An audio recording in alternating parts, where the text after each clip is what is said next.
We are in truly unprecedented territory. For the first time, a terrorist organization designated by the United Nations, European Union, as well as the United Kingdom, United States, and many other countries now control an entire jurisdiction, as well as an economy that, ironically, includes the supervision and enforcement of the financial sector. The senior-most leadership of the central bank includes 2 officials who are individually designated by the United Nations. On the macroeconomic side, international development assistance, which had provided around 75% of public expenditures, stopped virtually overnight. Liquidity tightened, both for physical US dollar and Afghani banknotes, as well as international correspondent banking. All of these factors have impacted how the financial sector approaches risk in Afghanistan.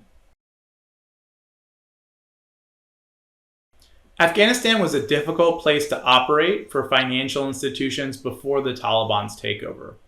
Afghanistan is a large narcotics production and trafficking hub, as it cultivates about 85% of the world's poppy, according to the United Nations, and methamphetamine production continues to increase.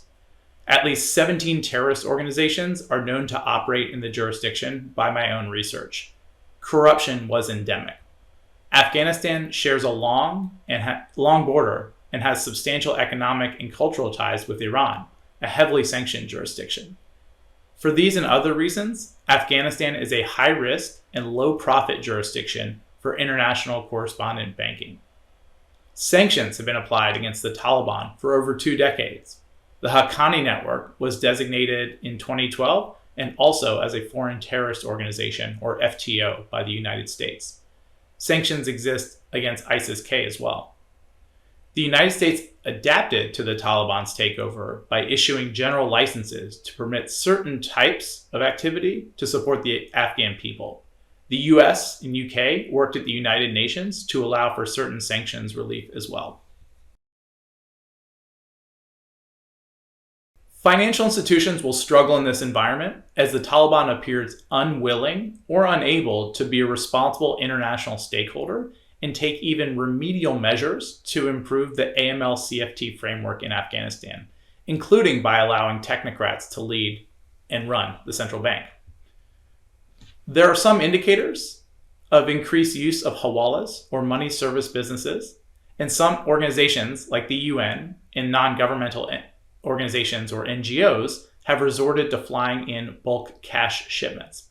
However, US and international financial institutions can make full use of general licenses issued by the US Department of Treasury's Office of Foreign Assets Control, or OFAC, as well as other exemptions to allow for permissible transactions that benefit the Afghan people. The Taliban continue to rule as authoritarians as they did in the 1990s and appear to be acting in bad faith with respect to ongoing negotiations with the international community. The Taliban continues to harbor terrorists such as al-Qaeda leader Ayman al-Zawahiri. The Taliban reneged on their commitment to basic international norms, like allowing girls to go to school. Women have been removed from jobs and forced to stay at home. The Afghan economy cannot function, much less thrive, without the participation of women, full stop.